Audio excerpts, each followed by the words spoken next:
అప్పుడు సాత్యకి 9 క్రొంగొత్త బాణాలతో దుశ్శాసనుణ్ణి, అతని సూతుణ్ణి, అతని గుర్రాలను, అతని రథాన్ని ధ్వంసం చేసి అతని నుదుట 3 బాణాలు నాటాడు. దుశ్శాసనుడు యథావిధిగా సిద్ధం చేసిన ఇంకొక రథం ఎక్కి కర్ణుని బలం పెంపొందిస్తూ పాండవులతో యుద్ధం చేశాడు. అప్పుడు కర్ణుణ్ణి దృష్టద్యుమ్నుడు 10 బాణాలతోనూ, ఉప పాండవులు 73 బాణాలతోనూ, యుయుధానుడు 7 బాణాలతోనూ, భీముడు 64 బాణాలతోనూ, సహదేవుడు 7 బాణాలతోనూ, నకులుడు 30 బాణాలతోనూ, శతానీకుడు 7 బాణాలతోనూ, వీరుడైన శిఖండి 10 బాణాలతోనూ, ధర్మరాజు 100 బాణాలతోనూ కర్ణుణ్ణి కొట్టారు. ఆ మహాయుద్ధంలో ఆ మహావీరులు జయకాంక్షులైన వాళ్ళు ఇంకా ఇతరులు మహాదానుష్కుడైన సూతపుత్రుణ్ణి కర్ణుణ్ణి బాధించారు.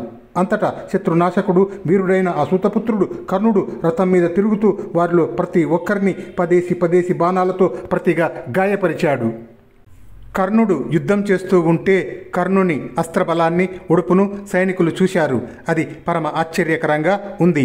కర్ణుడు వేగంగా బాణాలు తీసుకోవటము, సంధించటము, వదలటము వారు చూడలేదు. కానీ ఆయనచే హతులైన శత్రువులను మాత్రం చూశారు.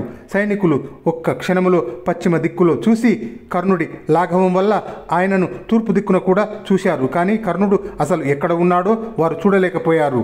అంతటా పడి అన్ని దిక్కులను కప్పివేస్తూ మిడతల దండులాగా ఉన్న కర్ణుడి బాణాలను మాత్రమే సైనికులు చూడగలిగారు. అంతరిక్షము, ఆకాశము, దిక్కులు, విదిక్కులు కర్ణుని పదునైన బాణాలతో నిండిపోయాయి. ఆ ప్రదేశంలోని ఆకాశం ఎర్రని మేఘంతో కప్పివేసినట్లు ప్రకాశించింది, విరాజిల్లింది. ప్రతాపవంతుడైన రాధేయుడు ధనస్సును చేతబట్టి నృత్యం చేస్తున్నట్లు ఉన్నాడు. తన మీద వేసిన బాణాలకు 3 రెట్ల బాణాలను వారిలో ఒక్కొక్కరి మీద ప్రయోగించాడు. కర్ణుడు వారిని మళ్ళీ పదేసి బాణాలతో ఛత్ర, అశ్వ, సూత రథాలతో కూడా గాయపరిచి కొట్టి సింహనాదం చేశాడు. అప్పుడు వారు ఆయనకు త్రోవ ఇచ్చారు. శత్రునాశకుడైన రాధేయుడు ఇలా బాణవర్షంతో వారిని అందరినీ మధించి ధర్మజుని సేనలో నిరాటంకంగా ప్రవేశించాడు. రాధేయుడు యుద్ధంలో వెనుతిరగని చేతి దేశీయ రతికులను 300 మందిని వధించి పదునైన బాణాలతో యుధిష్ఠిరుణ్ణి గాయపరిచాడు. అప్పుడు పాండవులు శిఖండి, సాత్యకి యుధిష్ఠిరుణ్ణి రాధేయుని నుండి రక్షించడానికి చుట్టూ నిలబడ్డారు. అలాగే సర్వసన్నద్ధులు, శూరులు, గొప్ప విలుకాండ్రు అయిన కౌరవులు అందరూ వారించడానికి వీలు లేని కర్ణుణ్ణి అన్ని రకాలుగా రక్షించసాగినారు.